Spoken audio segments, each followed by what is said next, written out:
యమునా నది వంతెన నుండి ఇప్పుడు ప్రయాగరాజ్ చేరుకోబోతున్నాం. ప్రయాగరాజ్లో త్రివేణి సంగమం, గంగా యమున సరస్వతి నదుల త్రివేణి సంగమంలో భాష గ్రామస్తులమైన అందరం గంగా జమున సరస్వతి త్రివేణి సంగమం మన బాసర నుంచి 18 మంది ఇక్కడికి చేరుకున్నారు. దాంట్లో భాగంగా 14 మంది ఇప్పుడు బోటింగ్లో ఉన్నారు.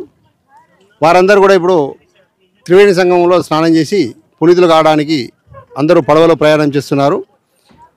యోగిరాజ్ ప్రభుత్వంలో ఆంధ్రప్రదేశ్లో అలహాబాద్గా ఉన్న ఈగా చేశారు. పూర్వం ప్రయాగరాజ్ అని పిలువబడేది. మొఘలుల సాంప్రదాయ వాళ్ళు పరిపాలించిన సమయంలో ఇలాంటి మన హిందూ సాంప్రదాయాలను మొత్తం కొల్లగొట్టే ప్రయత్నం చేశారు. ఇప్పుడు హిందూ రాజైన యోగి మహారాజ్ గారు ఇప్పుడు పురాతనం ఉన్న హిందూ సాంప్రదాయాలన్నీ కూడా వెలికితీసే ప్రయత్నంలో వారు నిమగ్నమై ఉన్నారు. వారికి మా బాసర గ్రామ ప్రజలందరి నుంచి కూడా జయహో జయహో. సంగమంలో వచ్చే సంవత్సరం కుంభమేళా జరగబోతుంది. యోగి ముఖ్యమంత్రి ఆధ్వర్యంలో అంగరంగ వైభవంగా ఏర్పాట్లు చేయడం జరుగుతుంది. మనం ఇప్పుడు అక్కడికే వెళ్ళబోతున్నాం. ఈ త్రివేణి సంగమం గంగా జమున సరస్వతి, గంగా జమున మనకు అగుపడుతుంది. సరస్వతి నది అన్నది అంతర్వాహికగా ప్రవహిస్తుంది. ఇక్కడ స్నానం చేసిన వారు హిందూ సాంప్రదాయంగా ఇక్కడ స్నానం చేసిన వాళ్ళకు పాపాలన్నీ కూడా పునీతులు అవుతారని ఈ ప్రతీతి.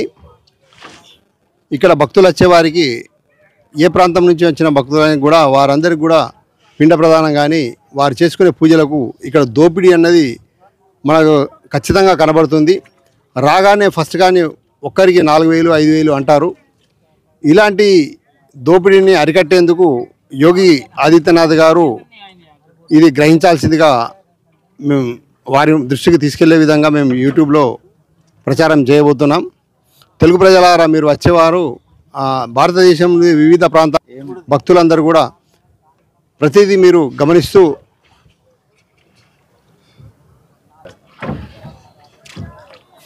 ఇక్కడ బోటింగ్ ప్రయాణం చేసి స్నానం చేయడం, బోటింగ్ మొత్తం కూడా భక్తులు స్నానం చేయకుండా అక్కడంతా మురికి నీరుగా ఏర్పాటు చేసే విధంగా వీరందరూ ఏర్పాటు చేసారు. ఇది పథకం ప్రకారమే వీరి వ్యాపారం కోసం హిందువులపై ఈ మూపెట్ట దాడి జరుగుతుంది. హిందూ సాంప్రదాయాన్ని కొల్లగొట్టేందుకు ప్రతి ఆలయాలలో కూడా ఇదే విధంగా జరుగుతుంది. ధనవంతుడికి ఒక విధంగా, పేదవాడికి ఒక విధంగా పుణ్య కార్యక్రమాలకు, దర్శనాలకు, స్నానాలకు ఇటువంటి అన్ని ఏర్పాట్లు జరుగుతున్నాయి. హిందూ సంఘటిత సంఘాలన్నీ కూడా ఏకమై ఇలాంటి దోపిడీలన్నింటినీ కూడా ఆపే ప్రయత్నం చేయాలి.